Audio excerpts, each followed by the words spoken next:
Hola a todos, de nuevo bienvenidos a un nuevo episodio de Referentes de Inversión. En esta ocasión, la verdad que muy bien acompañada por mi compañero Alejandro Vidal, que es el responsable del equipo de Investment Manager de Deutsche Bank en España. Como saben, habitualmente Alejandro y yo no estamos en el mismo plató, pero hemos decidido que la situación en los mercados y la cantidad de acontecimientos que hemos tenido, tanto políticos como económicos, en las últimas semanas, pues que merecía la pena que hiciéramos un episodio los dos. Por mi parte, yo soy Rosa Duce, soy el Chief Investment Officer de Deutsche Bank en España. Y bueno, me gustaría primero, y antes de empezar, hablar un poco de, primero, pues mostrar nuestra solidaridad, todo nuestro apoyo a lo que está pasando en todo el Levante español, lo que pasa en Valencia, en Albacete, en miles de pueblos.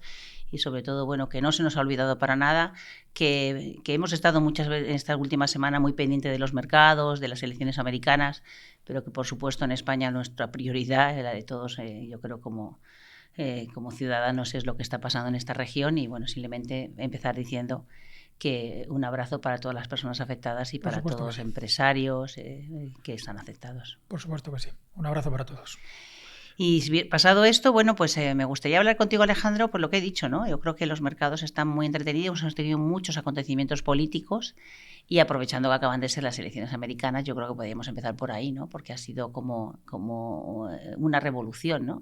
Se esperaba unas elecciones muy reñidas, se esperaba que incluso hubiera discusión sobre quién en el último momento y que se volviera a recontar miles de votos, pero al final la verdad que el resultado ha sido bastante más claro. Y más allá de la propia presidencia, que bueno, en el mejor de los casos podríamos hablar de una moneda al aire, pero hay que llegar un poquito más abajo de eso. También ha habido un movimiento importante en el Parlamento, en el Congreso, tanto la Cámara de Representantes como el Senado van a caer también del lado republicano y con lo cual la presidencia de Trump, que a día de hoy, y ahora lo desgranaremos, pero está mucho más en fase de preguntas que de respuestas, ya tenemos una certeza, que es que por lo menos durante los 2 primeros años, hasta que vengan las midterm elections y veamos que una de las cámaras, o las dos, que también ha pasado, pueda cambiar de color, ahora mismo vamos a ver 2 años en los que Trump va a ser capaz de desplegar las políticas que quiera desplegar, y ahora vamos a hablar de ellas, pero con apenas fricción. No va a necesitar de órdenes ejecutivas, no va a necesitar, previsiblemente, también hay que tener en cuenta que en Estados Unidos es bastante más frecuente que en Europa que haya votaciones donde representantes de uno y otro partido se mezclen, con lo cual no es tan sólido y tan monolítico como es en España. Pero todo parece indicar que vamos hacia 2 años en los que Trump va a tener una agenda, veremos cuál, pero lo que sí es cierto es que va a ser capaz de implementarla con mucha más capacidad de lo que fue capaz de implementar su primer programa en 2016, donde, recordemos, se encontró con una Cámara dividida. Sí, yo creo que además es un poco la clave y es lo que explica, ¿no?, la reacción del mercado, ¿no? Que ya antes de cuando llegábamos a las elecciones se veía que la candidatura de Trump iba ganando cada vez más apoyo y que estaba mucho más justo. Ya vimos un comportamiento del mercado mucho mejor y vimos cómo las bolsas subían y cómo ya después de las elecciones efectivamente hemos visto ese comportamiento tan positivo, ¿no? Y primera diferencia con respecto, y todavía en la capa más teórica de mercados, primera gran diferencia con respecto a la victoria de Trump en 2016, la reacción de los mercados. Sí, por eso. En 2016, hay que recordar, tuvimos mucha volatilidad, tuvimos mucho movimiento, tuvimos muchos bandazos. En esta ocasión lo que había sido una reacción que poco menos que podemos tildar de aplauso. Sí, pero es que incluso en 2020, acuérdate que como fue tan disputada el recuento y que Trump cuestionaba el recuento, hubo mucha más volatilidad. Aquí, la verdad, que al final ha sido mucho mejor a términos de mercado que cualquier otro escenario, ¿no?, que podíamos hablar. Entonces, bueno, pues a lo mejor debemos empezar describiendo, ¿no? O sea, ¿qué ha pasado? Ha pasado que los mercados lo han aplaudido. Hemos visto un movimiento claramente alcista en Estados Unidos, no así no en Europa, en el resto del mundo en agregado. Hemos visto un dólar moviéndose con fuerza hacia la apreciación. Hemos visto a los tipos de interés en un primer momento subir. Luego, ayer ya se matizó más porque la Reserva Federal bajó los 25 puntos base con los tipos de interés y evidentemente bajó. Con lo cual, Y además, si nos centramos en la renta variable americana, hemos visto muchísima diferencia entre lo que ha subido y lo que no ha subido. Las pequeñas compañías, en el día de la elección, en futuros llegaron a estar subiendo cerca de un 7%. Luego la apertura y en el cierre fue distinto. Pero vemos a las pequeñas compañías en máximos históricos, que era de los pocos nichos de mercado que no habían recuperado sus máximos históricos. Con lo cual el mercado lo que nos está diciendo es: vamos a ver cosas distintas de las que hemos visto en el ciclo anterior. Sí, es lo que llaman el Trump trade, ¿no? O las apuestas por lo que es las políticas de Trump, ¿no? Y eso efectivamente, como tú bien dices, pues eso ha llevado a un auge, sobre todo tecnología, valores medianos y pequeños, hablando de que va a haber más crecimiento, subida de la rentabilidad de deuda pensando en más déficit, ¿no? Porque si recordamos un poco cuál es lo que es lo que propone Trump, ¿no? Lo que ha estado diciendo en su campaña, pues básicamente su eje es, por un lado, la política migratoria, que todos conocemos, por otra parte, los aranceles, y luego, por supuesto, mantener deducciones fiscales e incluso incluir más deducciones fiscales de las que había antes. Es verdad que no es tan fácil, tú lo has dicho claramente, ¿no? Esto no es como en otros países, como en España o en otros países europeos, donde no hay menos discusión. Aquí cada senador, cada congresista defiende su estado, con lo cual no es... Ni siquiera su estado, su circunscripción. Efectivamente, su circunscripción, con lo cual es... Realmente no es que vayamos a ir todos a una, todos los republicanos votamos igual, no, se va a tener que ganar cada voto. Pero es verdad que, bueno, tiene mucha más holgura y que desde luego hay algunas medidas que en mi opinión yo creo que las tiene mucho más fáciles. Por ejemplo, él siempre dijo que quería mantener esas deducciones fiscales que él impuso en su primera presidencia y que quiere mantener durante todas ellas en su mandato congreso. Eso yo creo que es más o menos fácil. Fíjate, vamos a rascar un poco en esas 3 o 4 líneas sólidas que has definido y que son exactamente así.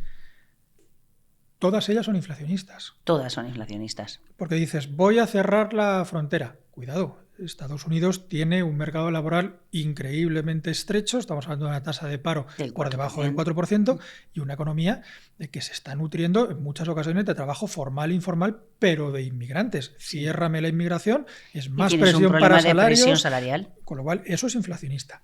Me hablas de una economía proteccionista donde pongo aranceles. Por definición es inflacionista pase lo que pase, porque los productos que van a entrar son más caros y si no entran voy a tener que producir domésticamente sobre ese mercado laboral más estrecho. Es inflacionista. Y además lo que vas a comprar va a ser más caro porque, como comprenderás, los otros países también te van a imponer aranceles. Por tanto, evidentemente... Luego es inflacionista. La globalización era deflacionista. Luego deshacerla es inflacionista. Tercera cosa que has dicho, voy a bajar impuestos.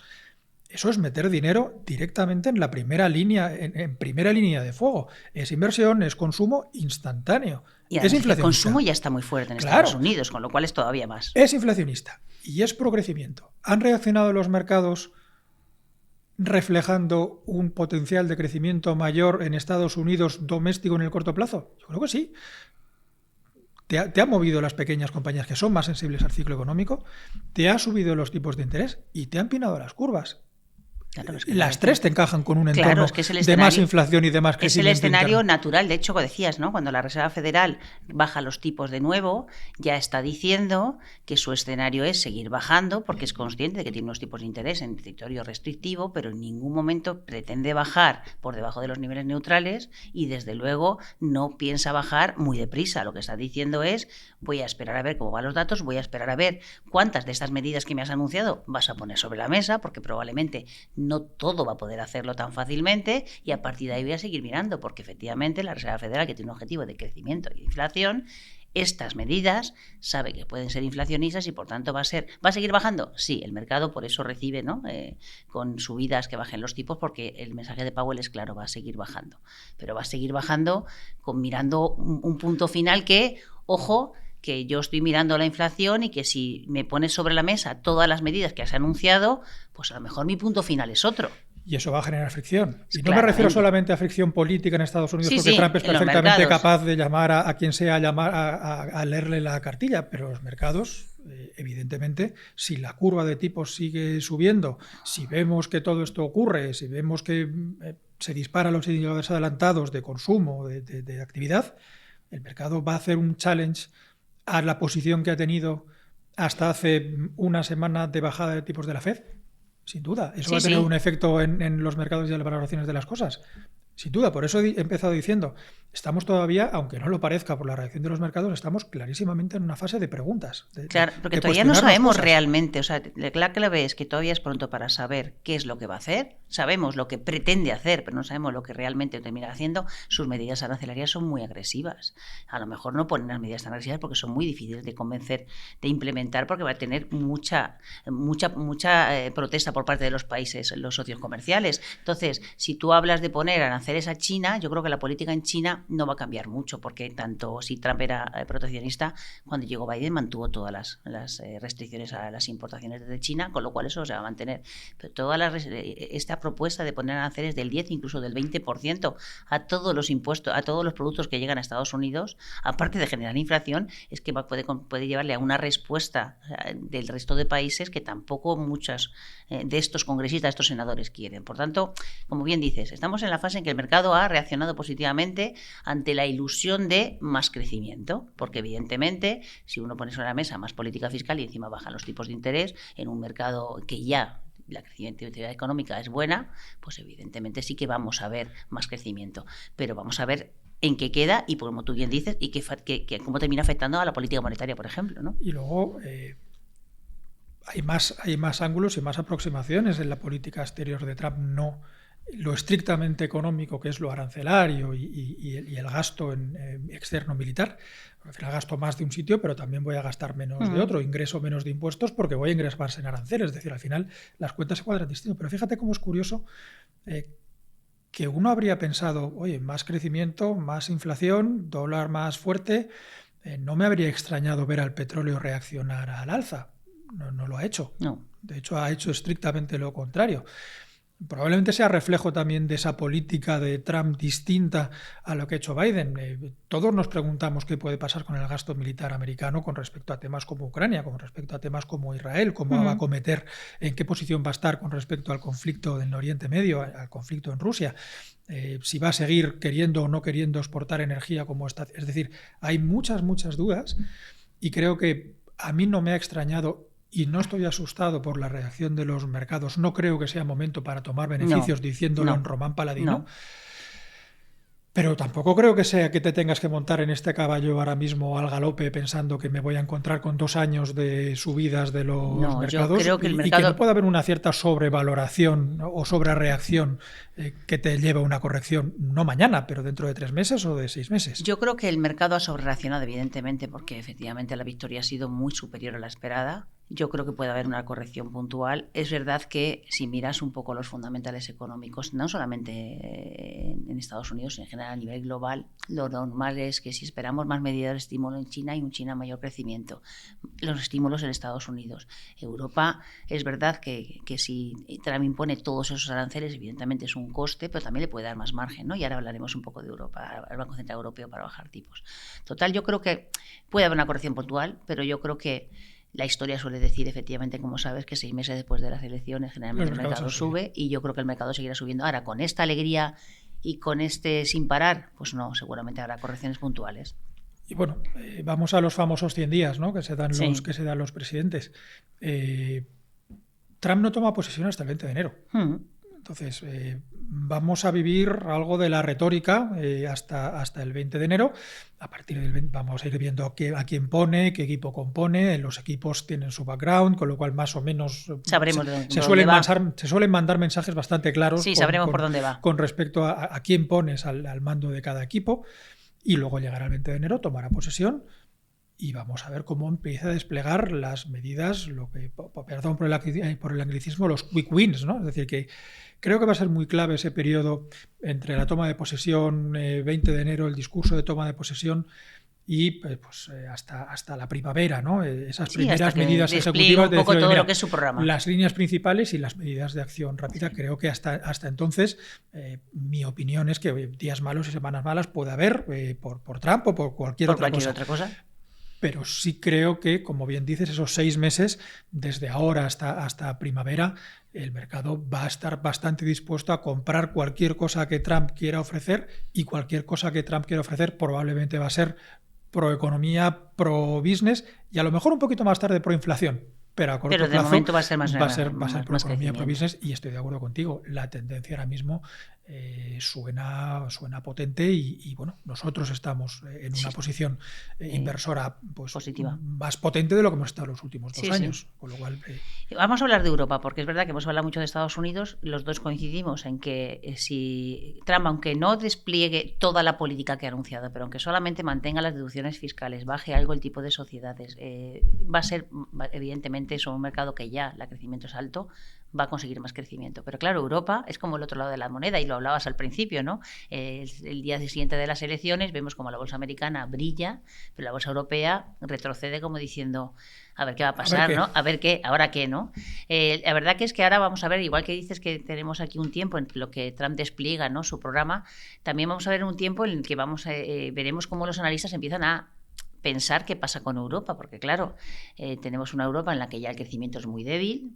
Tenemos una Alemania con un crecimiento muy débil, y eso que en el tercer trimestre consiguió un crecimiento positivo, con crisis de gobierno en Alemania que tampoco ayuda. Para nada. Tenemos un Banco Central Europeo que está bajando los tipos de interés y que lo va a seguir bajando, pero de nuevo estamos jugando con las dudas. Llegará diciembre, va a bajar los tipos en diciembre, sí, se espera que baje 25, pero hombre, podría bajar 50. Yo creo que Europa se enfrenta a un escenario en el que a priori yo creo que el año que viene será de más crecimiento, porque este año ha sido muy débil, probablemente porque Alemania crezca un poco más y España crezca un poco menos, pero tendremos un crecimiento mejor, apoyado por esos tipos de interés más bajos. Pero claro, ¿hasta qué punto va a impactar?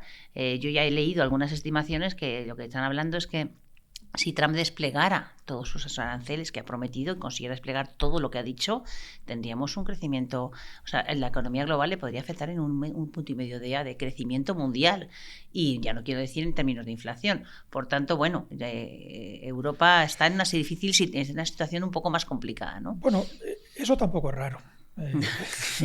Hay que decir que eso tampoco es raro. Lo que está ocurriendo, y sobre todo lo que va a ocurrir en Alemania, yo creo que es importante.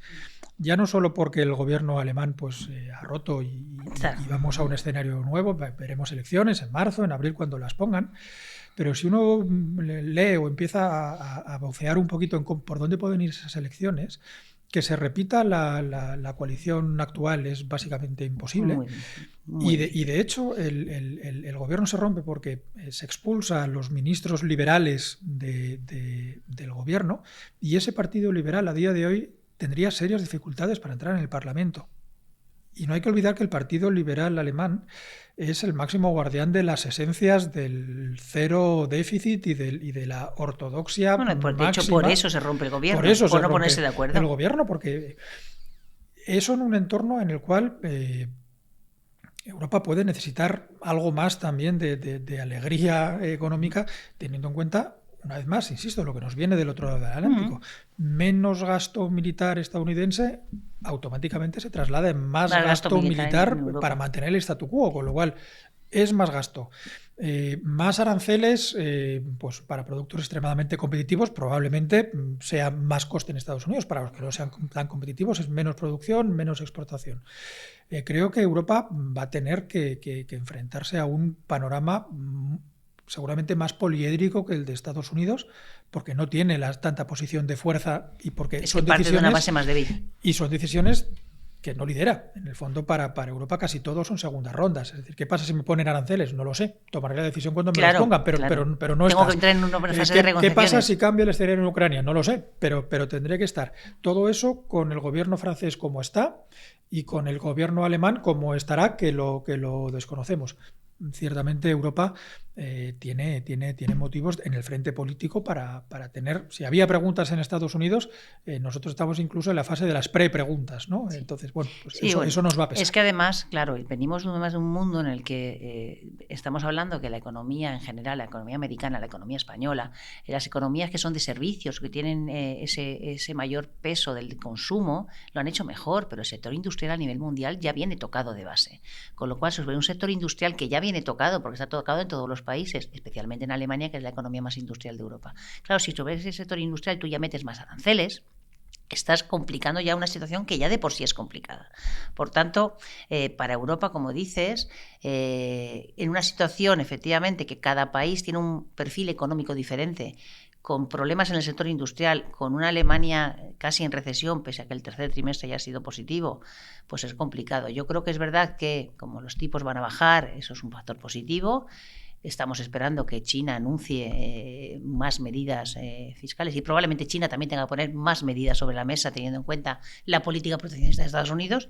Pero yo creo que para Europa el entorno externo va a ser mejor, porque Estados Unidos va a crecer más, porque China va a crecer más, y eso le va a permitir, si consigue ganar competitividad, que es como el talón de Aquiles de Europa. Si es que el problema de Europa es que tiene que hacer esas reformas para conseguir ganar esa productividad. Hablabas del sector industrial. Es que fíjate, el error que cometes cuando si haces zoom pequeño en el sector industrial, es que llevan 10 años muy malos. Claro. Es que ellos estaban perfectamente optimizados para el pico de la globalización 2012, 13, 14. De repente empieza Obama con las primeras fricciones comerciales con China, que insisto, no son de Trump, ya vienen de Obama. No, es que China llegó al mundo en el 2000. Claro, en el 15 ya estábamos con eso. Luego te viene Trump y te mete una política de aranceles brutal. Luego se va Trump y viene Biden. Parece que eso se va a abrir un poco, pero te viene la pandemia y se te cargan las cadenas logísticas productivas. Luego se va la pandemia y te viene la subida de tipos de interés.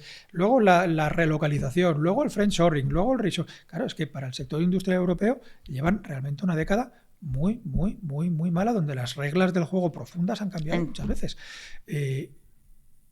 ¿Este escenario les va a favorecer? Pues no lo sé, estamos en fase de preguntas. Pero que se les vuelven a repartir cartas nuevas una vez más, sí. Pues parece claro que sí. Yo creo que para terminar un poco, me gustaría, viendo este escenario un poco económico, lo has dicho al principio, ¿no? Nosotros ahora mismo seguimos positivos en el mercado, pero evidentemente de este tipo de situaciones siempre hay ganadores y perdedores. No hemos hablado un poco de los ganadores iniciales, ¿no? Los que de pronto han ganado, ¿no? Pero en términos de renta variable, por ejemplo, ¿qué sectores serían ganadores? Y luego hablamos un poco de la renta fija y yo creo que con eso cerramos. Hombre, sectores vinculados al crecimiento como la energía, paréntesis, energía más, si quieres, tradicional, porque Trump no es no le vamos a ver muchas veces con el pin de la Agenda 2030, no le vamos a ver muchas veces. Con lo cual, las energías más tradicionales, el sector financiero, el sector inmobiliario. Recordemos, en Estados Unidos, si aquí tenemos un problema de acceso a la vivienda, en Estados Unidos lo tienen multiplicado por 2. Luego, no sería de extrañar que fuese un sector también premiado. Sectores pues insisto, más vinculados al crecimiento, en principio deberían hacerlo un poquito mejor que sectores que, por otra parte, ya están en valoraciones muy elevadas. Eso no desactiva en absoluto todo lo que tiene que ver con tecnología, con inteligencia artificial. Porque de hecho también le va a favorecer a la tecnología. Claro, pero ya están ahí. Creo que sectores que se han visto más afectados por un entorno económico seguramente algo más hostil para hacer ese tipo de negocios están teniendo un cierto resurgir. Compañías más pequeñas, más sensibles al ciclo financiero, más sensibles al ciclo interno. Eso ya te lo dijo el mercado la semana pasada. Y nosotros, de hecho, es una de nuestras apuestas tácticas, apostar por esas compañías pequeñas. Es una apuesta que quien no la tenga hecha no llega tarde por el hecho que hayan subido un 50. No, porque calculábamos que tenían un gap de valoración, no voy a dar el dato porque parece que estoy llamando a la acción, pero bastante más del 5%. Es decir, creo que el inversor ahora mismo tiene que estar más preocupado en el cómo que en el qué. Es decir, estoy de acuerdo. Vienen unos meses buenos, o parece que son buenos, y seguramente va a hacer cosas distintas de lo que hemos hecho hasta ahora, ligeramente distintas, ¿eh? Tampoco inventemos la pólvora. Vale, pues yo creo que con esto ha sido un placer, la verdad. Espero haber aclarado a la gente que nos vea cómo vemos un poco el mercado ahora mismo. Y sí que me gustaría que termináramos, ¿no? con una como si fuera con cómo describirías o cuál sería la frase para los próximos meses del mercado, para las próximas semanas, ¿no? Permanece pendiente pero invertido. Estate pendiente, pero estate invertido. Me parece, sí, estoy totalmente de acuerdo. Yo diría, fíjate, que realmente queda mucho por saber, que como tú bien dices, se ha barajado otra vez, ¿no? Nos han dado nuevas cartas, que esas cartas yo creo que no son malas, que el mercado debería de seguir haciéndolo bien, aunque evidentemente con cierta incertidumbre. Y que no nos olvidemos también de la renta fija, que hablamos siempre, ¿no? Que hemos visto subidas de la renta fija en los plazos más largos, pero que vamos a ver curvas con cada vez más pendiente y que, por tanto, los tramos medios cortos también son interesantes. Y yo creo que con esto cerramos. La verdad que muchas gracias, Alejandro. Gracias a ti por invitarme, que hoy jugábamos en tu casa. Hoy jugábamos en mi casa y nada, para ustedes, pues nada, que nos veremos en los próximos episodios de Referentes de Inversión. Muchas gracias.